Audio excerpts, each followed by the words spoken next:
all right?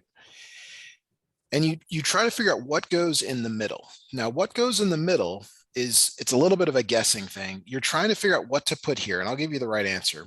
You put whatever goes here. When you multiply in, you have to get back to the previous part of the problem. So do you agree that 3 times 2x is 6x and 3 times 5 is 15? Yes. Okay, great. So we're on our way. So this is the first factoring that we've done. Now let me just rewrite it for clarity here. So we have x squared times 2x plus 5 plus 3 times 2x plus 5. And what's critical now is that you see that there is a 2x plus 5 in both. There's a 2x plus 5 in both terms. So you're going to factor that out, 2x plus 5. And what goes in this other set of parentheses, so you take this 2x plus 5, 2x plus 5, boom, right there.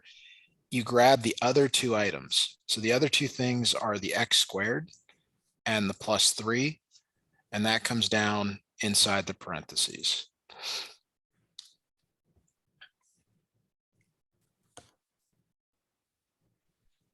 And we are done at this step here. Okay. Now, give me some feedback. Is this like the most complicated thing you've ever seen? Not complicated at all? Give me some feedback. It's not that complicated. Okay, we're gonna do a few more. Like I'm not gonna say, hey, here you go ahead and do one. I obviously do want you to be able to do one on your own at some point, but we're gonna do a couple more examples because it does take a while, but you can pattern this just like you do when you're learning some other things. If you can follow the steps, you should be able to get it. That should be an X, not an M. Okay, look at the first two terms. What is common to both of them? They both have x squared. X squared, yeah. So x squared, and then if you need to, you can write underneath divide by x squared, divide by x squared. So what goes in parentheses here? I need your help with that.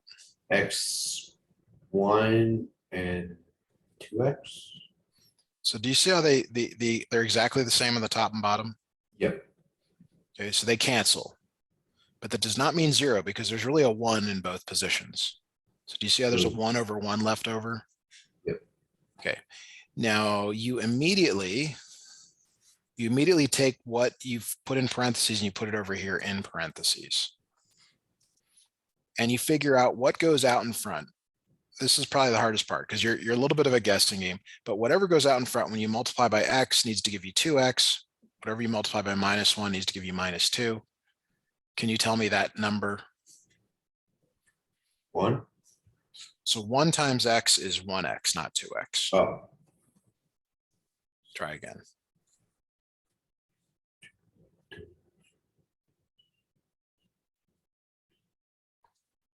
Then it's 2. So it is 2, but let's work through why. 2 times x gives you 2x. 2 times -1 gives you -2.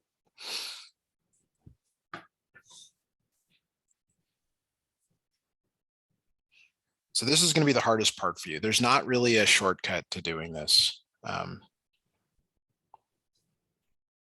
There's some, I mean, I do see some other techniques, but we're gonna exclude them for a moment. So now this x -1 and x -1 are common to both. So that's the double factoring. This is the second part of the factoring. You have to factor it out. And then you take what's left over. X squared plus 2. And you're done. Okay. Okay, so let me pull up one of your questions. We'll work on it together. Where is it? There it is.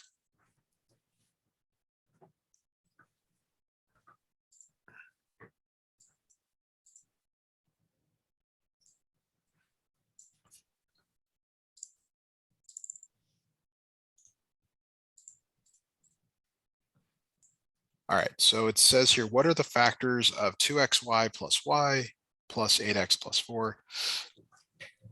You want to look at the first two terms and you want to ask yourself what is common to both.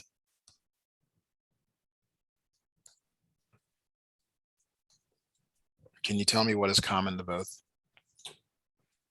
What do they both have? Both have y. Yes. So we put a y here. And then if you're not sure what to put in parentheses, you divide both of these by the thing that you put on the outside. So give that a shot. Tell me what goes inside there.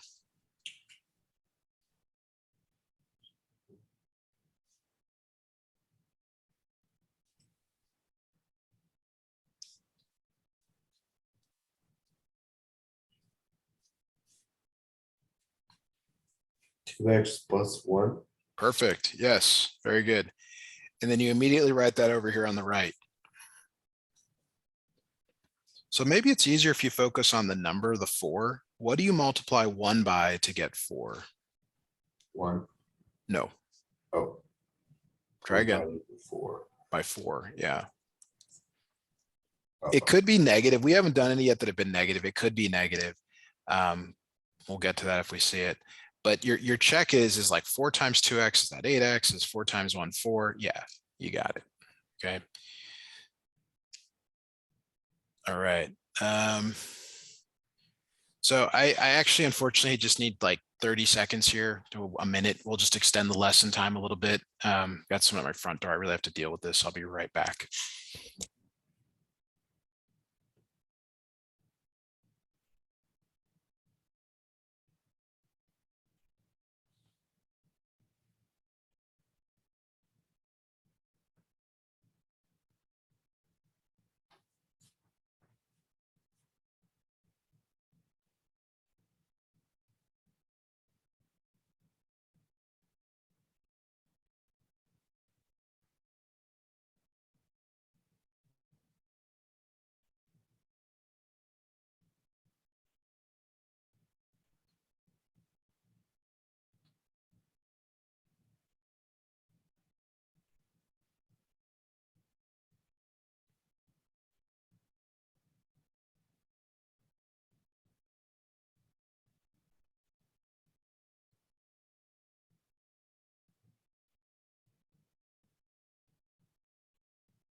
Hey, Jeremiah, I am back. Let me know if you're there.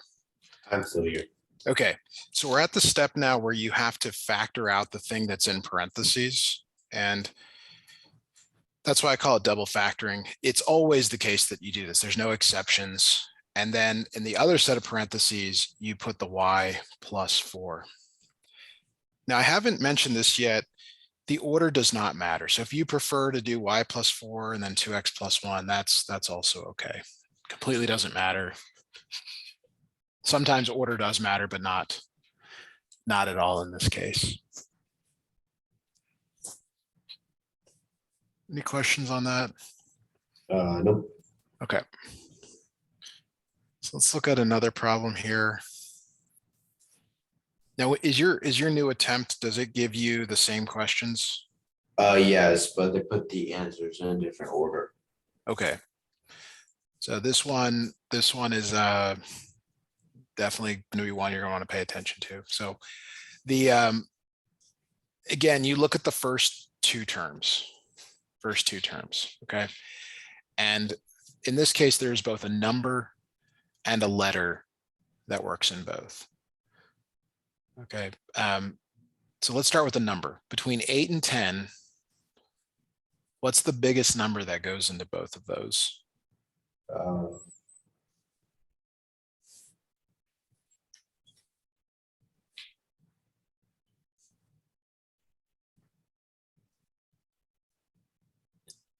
2. 2. 2 definitely goes into both. And then there's an x in both, but you go for the smaller exponent. So you see how there's an x squared and x to the 1? Mm-hmm. So let's go with the x to the 1 on that. And then y to the 1, y squared. So there's a y in both. And this is one of those problems where probably is good to write 2xy underneath of them, each term, and figure out what goes in parentheses. So I'd like you to give that a shot for me, please.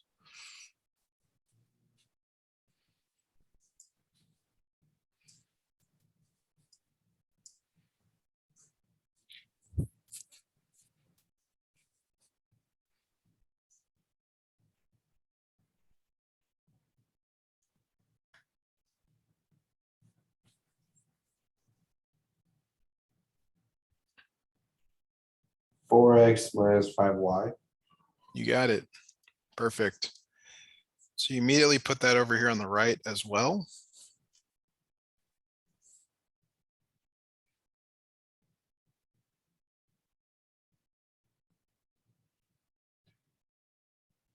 So you've got to figure out, Jeremiah, what goes in here in this position so that when you multiply in, 4x turns into 12x and 5y turns into 15y. It's the same number, but you gotta be able to guess that. So 3. 3. It is plus 3. Yeah, and it's positive again.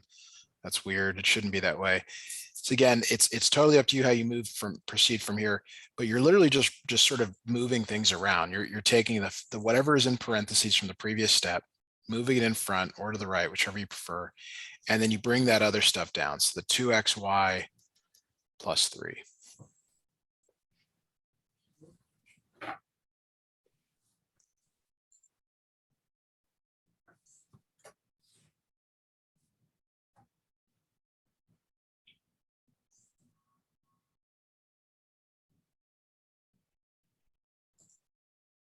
Any questions on that? Nope. Okay. How's jujitsu going? It's doing fine. Do you have any tournaments or do you do any? Oh yeah, I had one last Saturday. So tell me, just give me like a short version. What's a tournament like? What do you do? Imagine I don't know anything about it. So I fight some people. So like I go against a kid, and then if I win, I go to the next person, and then I'll probably get second. Okay. But if there's like 3 kids in the brackets, I would get third if I lost my first round. Now, are they like the same age as you or the same skill as you, or what is it? They're the same weight as me. Weight as you. Okay, cool. Awesome. And do you do these pretty regularly, like once a month, Yeah, I think so. I have one in September, I have one this October, and I have another one in December. Great. Awesome. Well, I hope you continue doing that. It's always great to have something, outside of school that just keeps you, motivated and all that. Okay, so many things in math, they feel like a lot of people talk about like the Wizard of Oz and the man behind the curtain. Well, you're really supposed to always look for a greatest common factor first. Okay, and there could be a greatest common factor in all 4 of the terms, and that is the case here. Is there a number that goes into 4, 8, 12, and 24?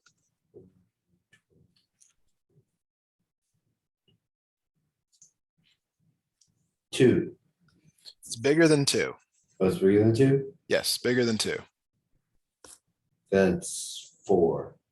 4 goes into everything. Now, when you look at them, do you see that they all have an X? Yes. So since they all have an X, you look for the one with the smallest exponent, which is 4x.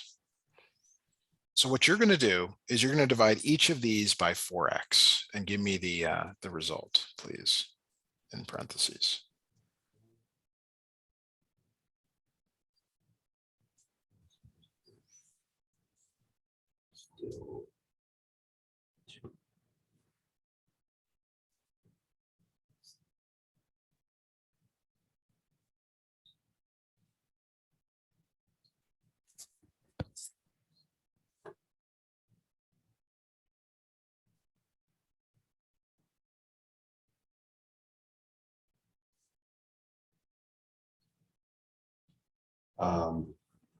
One was 1x. Okay, 1x was minus. Okay, minus 2x. Okay, now, okay, let me stop here. What is 5 minus 1? Because the exponents you have to subtract. Okay, that'd be 4. 4. And then the next one here is 4 minus 1. That's 3. Cubed. Yep, 3. Plus 12 divided by 4 is 3. 2 minus 1 is 1. Minus 6. So did you get something like that? Yes. Okay. Now here's what I'm going to do. I'm going to rewrite it down here just a little bit cleaner. Okay, and then we're going to do factor by grouping here. Factor by grouping here. So you look at the first two terms and you ask yourself, what is common between them? What goes into both? Um, 2. Nope, there's a 1 here, 1x to the fourth, then a 2 there. So 1 goes into both, but not 2. Look at the variables. What goes into both? What is the smaller exponent of the two? 2. Not 2. It's gotta be 1. X cubed. X cubed goes into both. Yeah.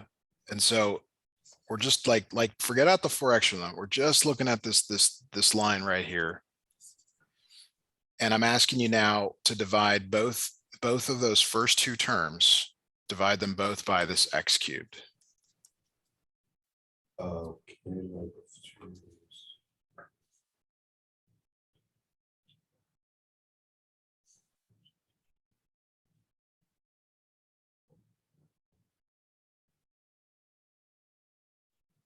Um, 1x Keep going. minus 1x. Minus 2. Oh, 2. When they're Oh, the 2. same, when they're both x cubed or both x squared or both x's, they just cancel and you're left with the number in front. Oh, okay. Now, what do you do with this thing that's in parentheses? You copy it. You copy it. I like that. You copy it over to the right. And now you got to figure out what goes in between so that when you multiply in the thing in parentheses, you get 3x minus 6.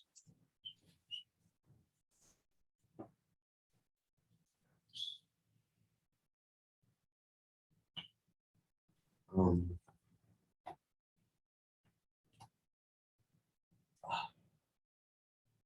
one. So you're trying to get back. Look at the number. What do you multiply 2 by to get back to 6? The number 3. 3. So plus 3 Oh, is 3 times 1x, 3x. Yes. yes. Okay. So now you take what's in parentheses and the things that are not in parentheses, and you put them, you move them around. But there's one little piece, and this I know this will be forgotten on a test or quiz, but it's it kind of is distracting. You have to move this down. So Okay. you got to remember to bring that, but it's kind of distracting along the way. So you sort of just leave it off to the side. Questions on that? Nope. I know that's a hard one. It's like these are not your class gives you some pretty challenging questions, but okay, let's take another look at another problem here.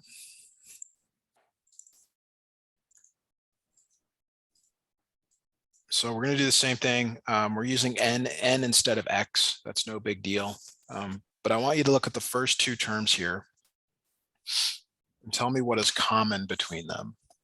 What goes into both? 5. Okay, 5. How about an n or an n squared or an n cubed? Oh, and 1. Those subtract together, right? Or No, you're not. We're not dividing yet. We're not quite there yet. Oh, so they multiply? The exponents You multiply? you choose the smaller exponent of the two. Oh, that's 2. So n squared. That's cool. Okay, and this is where you were just asking, but now you divide each of these by the 5n squared, and that's where you subtract the exponents. That one. Can you tell me what goes in parentheses here after you divide each of these? 1, I mean, x. And n, 1n. We'll Oh, use n. n. Yep. Minus 2. 2. Perfect.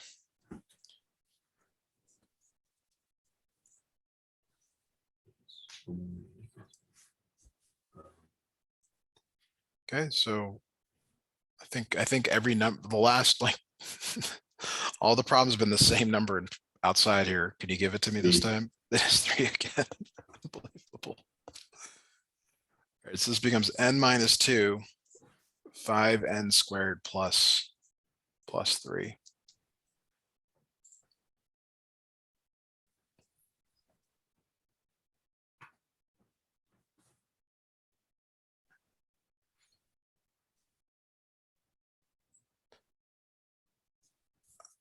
All right, you ready to try one on your own here? Yes. All right, so 12x cubed minus 9x squared plus 4x minus 3. Take a minute or two and see what you come up with.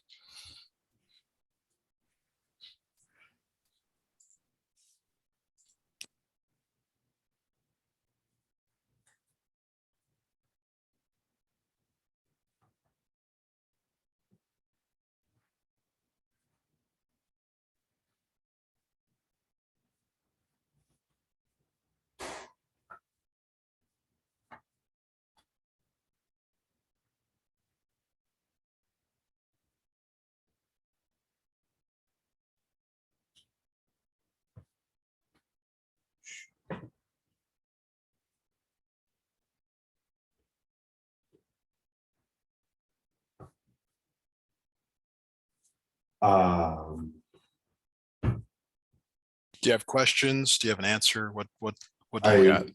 think I answered. Okay, why don't you give me your answer over here to the right? Um,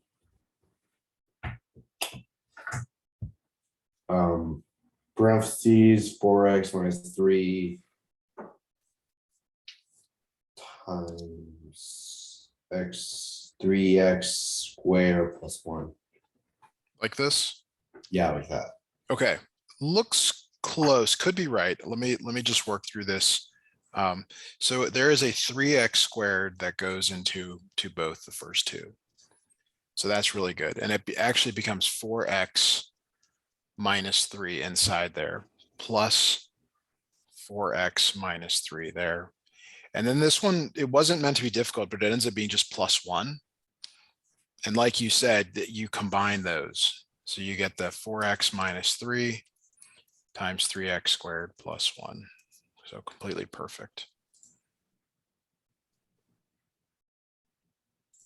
All right. I'm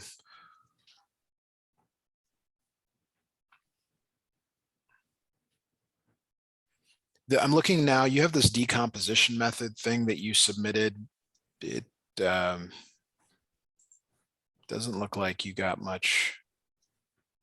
Oh, I see. Okay. We'll do a couple of these. These are yet another kind of factoring. And oh, they want you to use the decomposition method. That's weird. All right. So yeah, let's do this here. So the another type of factoring that you can do, this decomposition method, it's based on the factor by grouping. So I'll have you watch me do this problem and we'll see if this resonates.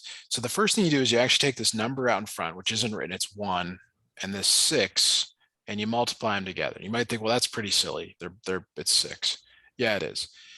So now you're looking for two numbers that multiply to 6 but add up to 7. So that's 1 and 6 or 2 and 3. So you've got, so what you do is you choose the ones that add up to 7, and you rewrite this as, so instead of the 7s, you write it as 1s plus 6s. 1s plus 6s. So you break that apart there. And you might be thinking, why would you do that? Well, this is now factor by grouping. Okay, so you turn a problem that isn't factor by grouping into factor by grouping, and then you know how to do it. So you look at the first two terms, and you're like, oh, an S goes into both. Okay, and then you immediately write what's in parentheses off to the right. So what goes here such that when you multiply in by 6, well, I just gave you the answer there, you get 6s plus 1, 6s plus 6. So then just like we've been doing, you take the s plus 1 and the S plus 6. So what I'm showing you and what you're about to learn here, let me look for another problem here, is that you're turning problems that you don't know how to do into a decomposition problem, which sounds really bad now that I sort of think about that decomposition. These are weird. These are really weird. Okay. Any questions for me, Jeremiah? Nope. Okay, so we can work on that next time. You do have a test coming up on the 24th, which is Monday. If you want us to, if you got anything you want us to look at, during that time that would help you on the test, please do. Here to help you. Okay. All right. Thanks so much. I'll see you next time. Have a great Thanks, rest of man. your See you day. next time. You're welcome. Bye now.